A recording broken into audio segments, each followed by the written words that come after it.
Peace Leute und was geht ab and welcome to my next video. The next creepy story is Gunpowder Hill. Lego.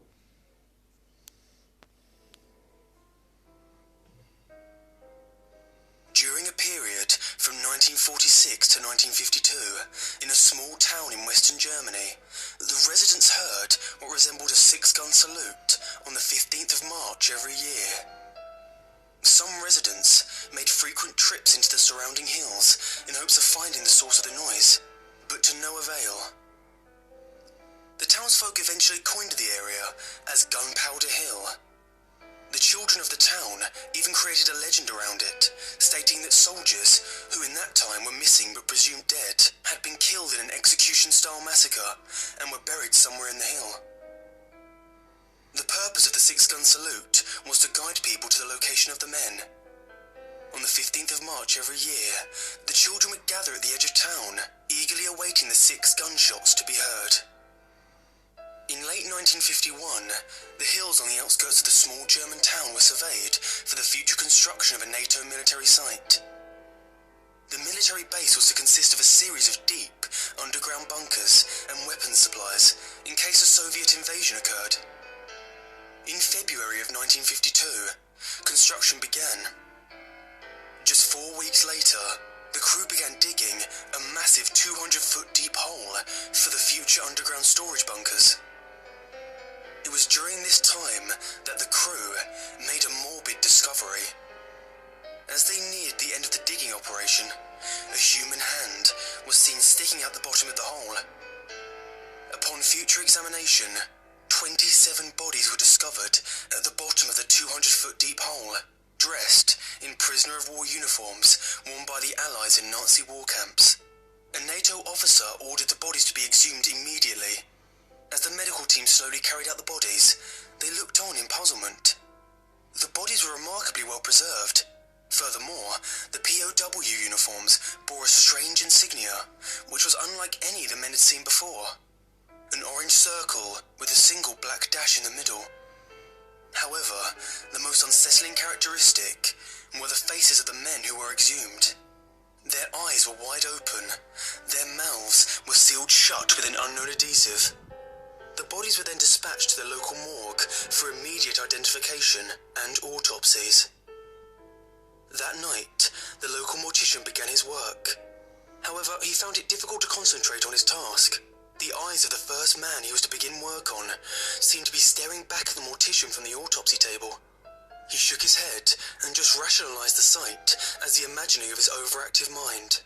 The mortician took his scalpel and began his first cut into the body's chest. Blood poured out of the incision with staggering force.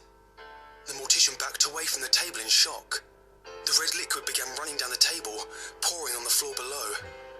The eyes of the body began watering. The streaks of tears ran down its face. Soon, the eyes rolled back into the body's head, and the bleeding ceased. In horror, the mortician began to make his way to the door on the verge of nausea, but not before catching a glimpse of the 26 other bodies lying out on separate tables. Their eyes looked back at the doctors with tangible fear. The men were still alive.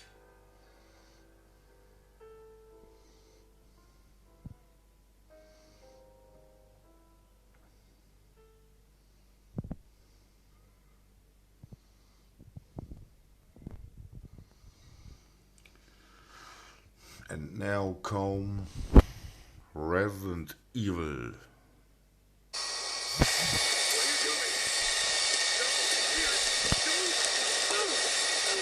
So this Ada, can we trust her? Open the door! Who? Pierce, open the goddamn door! That's an order! Let's figure something out. Come on, let's get some answers. Can't believe You this. said it was some sort of Why did this have to happen? Lena, you see one of them. Aim for the head. It's your best bet. Keep that trigger finger ready. Never know what's around the next corner. That's quite a draft. Just stay close. You alright? How do we get out?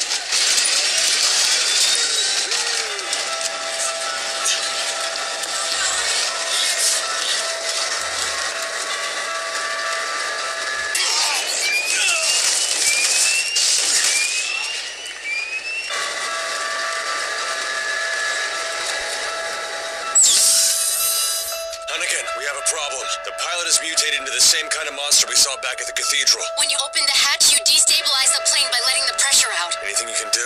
You're gonna need to take the I was controls. afraid you were gonna say that. First, switch off the autopilot to restore manual control. Okay. Then, press the third button in the fourth row of the upper button in the third row of the upper panel. Is that all? Then, pull the third lever on the fourth hatch of the upper button in the third row of the upper cockpit. Oh, shit. Press the third fourth in the fourth third of the upper what in the button in the upper pressure bulkhead. Got it. Okay, now pull the lever on the right-hand side. Hold on, let me check. Hurry. I'm looking. Didn't you hear me say we have to hurry? Well, Leon, pull the throttle! Pull up! Leon! What's the matter with you? at least the wipers work. And this is the end from the video. And we hear us in the next video. So Leute, das war's auch schon mit dem Video und lasst einen Daumen hoch für noch mehr solcher Geschichten oder Videos halt. Und ja, vergesst das Abonnieren nicht, vergesst die Glocke nicht zu aktivieren, da bekommt ihr auch regelmäßig eine Benachrichtigung, wenn ein neues Video hochgeladen wurde. Und wir hören uns im nächsten Video. Bis dahin, Peace.